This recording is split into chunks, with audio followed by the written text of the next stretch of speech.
Selamat datang kembali di penjelajahan kita.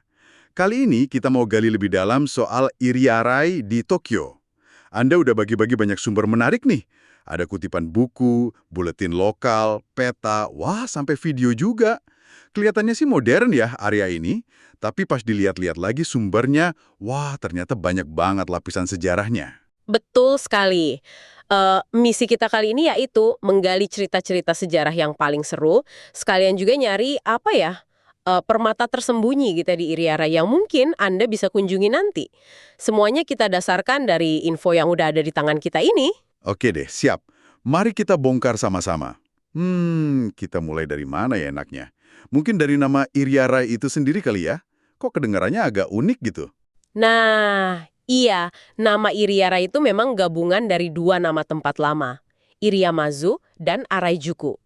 Yang Iriamazu, Benuroto, ini artinya lumayan spesifik, dilarang masuk. Dilarang masuk? Wah, kenapa itu?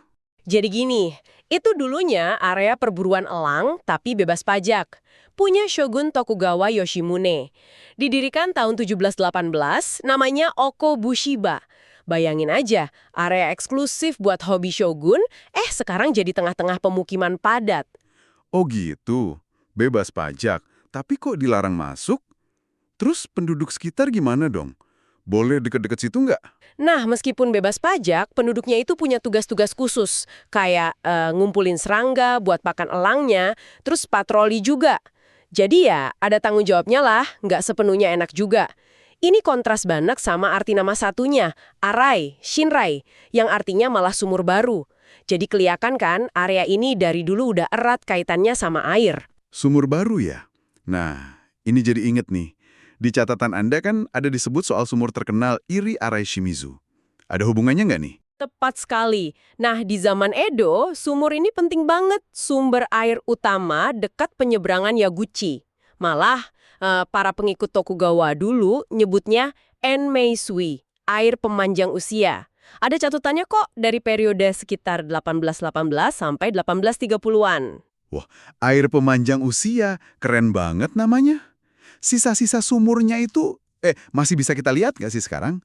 Mungkin ini salah satu hidden gem yang bisa Anda temukan ya? Masih bisa. Ini dia nih, salah satu spot unik yang gampang kelewatan kalau nggak tahu. Sisa-sisanya kayak bibir sumur dari batu, terus ada papan informasinya juga. Itu ada di gang perumahan gitu, di Minamikugahara 2 Chome. Penduduk lokal di sana masih ngerawat loh, suka dihias gitu. Dekat situ juga ada kafe, namanya Kohite Idobata. Nah, mereka nyajiin teh dingin Enmeisui. Unik kan? Oh iya? Wah, seru juga ya. Iya, terus tiap musim panas juga ada festival namanya Mizujin. Jadi ya tempatnya hidup lah. Oke. Dari air yang dianggap keramat, kita geser sedikit nih. Ke tempat persinggahan para pelancong zaman dulu. Arejuku. Ini kan dulunya kota persinggahan ya? Pasti banyak ceritanya juga nih. Betul. Jadi dia itu pos peristirahatan penting di antara Shinagawa dan Kawasaki. Nah, salah satu pengunjung terkenal yang pernah mampir itu Kondo Isami. Kondo Isami, pemimpin Shinsengumi itu kan? Wah, Iya betul, pemimpin kelompok samurai Shinsengumi. Dia mampir tahun 1863. Ada legenda nih, katanya dia makan imagawayaki, itu loh kue kayak panekuk isi kacang merah, di kedai teh namanya Naniwaya.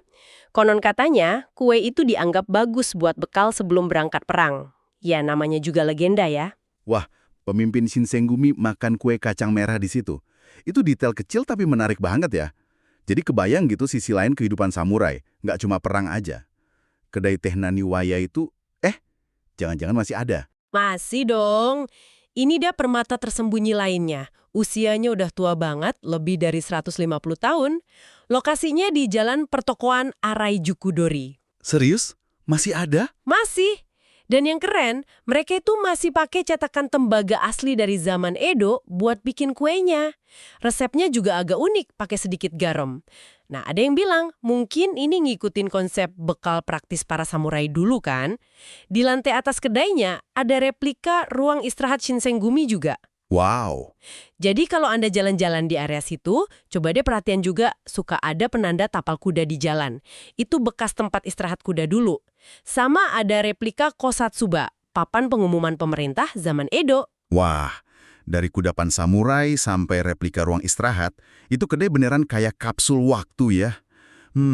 Tadi Anda juga nyinggung soal pemandangan. Salah satu sumber kita kan nyebutin soal Fuji Mizaka. Itu lereng buat lihat Gunung Fuji ya? Nikmati pemandangan Gunung Fuji. Saking populernya, sampai digambar sama seniman ukiyo-e terkenal, Hiroshige. Hiroshige ya? Wah, Iya, dia kan pelukis cetak balok kayu yang populer banget di masanya. Tapi ya, sayang banget gara-gara industrialisasi sama banyak bangunan tinggi, pemandangannya pelan-pelan ketutup. Udah nggak bisa lihat Fuji dari situ sejak tahun 1970-an kira-kira. ya sayang banget ya kalau pemandangan seikonik itu hilang gitu aja. Terus, apa ada upaya gitu buat ngingetin orang sama pemandangan lamanya? Pemandangan aslinya sih ya memang udah nggak ada, tapi nah disinilah uniknya. Ada kreativitas dari komunitas lokal yang jadi daya tarik baru. Ada kelompok seni namanya Fujimijuku. Mereka bikin mural keramik yang bagus banget di dinding sepanjang lereng itu di Minami Kugahara Satu Chome. Muralnya gambarin pemandangan Fuji zaman dulu. Oh, jadi digambar ulang gitu ya? Iya, dan ada aktivitas seru juga buat pengunjung. Anda bisa coba cari 12 Fuji keramik mini yang disembunyiin di tiang-tiang listrik sekitar situ. Wah, kayak berburu harta karun ya? Iya, kayak gitu. Kalau nemu semua terus difoto, katanya bisa dapat kartu pos khusus. Terus, Anda juga bisa sewa semacam teleskop retro gitu dari toko deket situ. Nanti bisa lihat visualisasi Fuji virtual, tapi di atas pemandangan jalanan yang nyata. Kreatif kan? Wah, solusi yang cerdas dan artistik banget. Keren. Tapi kan Iriare ini nggak cuma nyimpen cerita indah atau kreatif aja ya. Kayaknya ada juga sisi sejarah yang lebih kelam dari masa Perang Dunia Kedua misalnya.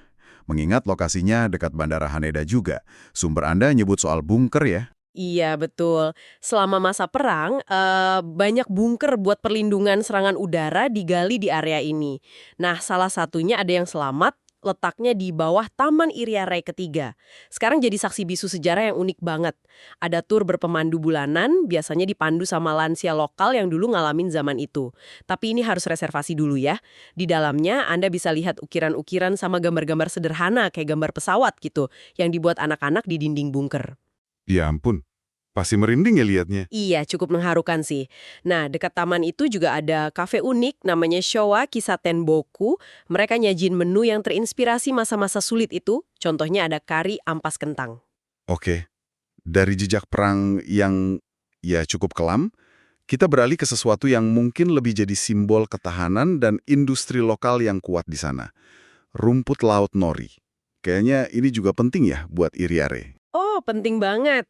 Jadi dulu itu area Omori sama Iriarai ini pusat produksi nori terbesar di Jepang. Sejak zaman Edo sampai sekitar tahun 1963 lah.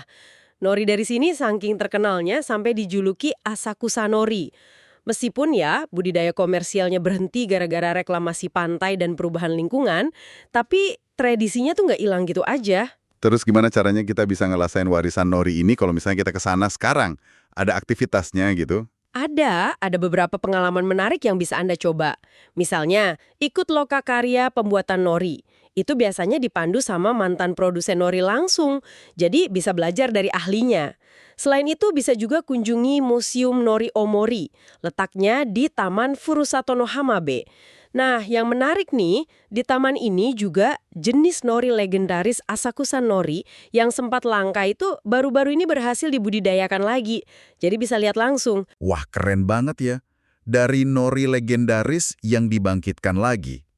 Ternyata Iriarai ini benar-benar nyimpen banyak banget lapisan cerita ya. Mulai dari air pemanjang usia, terus jajanan samurai, pemandangan yang hilang tapi hidup lagi lewat seni, ada bunker masa perang, sampai warisan nori yang masih bertahan. Kalau dari semua ini, kira-kira ada satu pemikiran terakhir nggak yang bisa Anda renungkan dari perjalanan kita menelusuri Iriarai ini? Mungkin gini ya. Coba deh kita pikirin soal sungai Hachiman atau disebut juga Yahatagawa yang sempat disinggung di salah satu sumber kita tadi. Dulu, sungai ini tuh penting banget, saluran irigasi vital dari kanal Rokugo ngalirin air ke sawah-sawah sebelum akhirnya ke laut. Tapi sekarang, Alirannya udah nggak kelihatan, tersembunyi di bawah bangunan, di bawah jalanan. Nah, ini mungkin bisa jadi pertanyaan buat kita renungkan. Sebenarnya ada berapa banyak lagi ya jalur-jalur air bersejarah kayak gini yang terlupakan di bawah kota Tokyo yang modern ini? Masing-masing mesti punya cerita sendiri dan ikut membentuk kota yang kita lihat sekarang, tanpa kita sadari mungkin.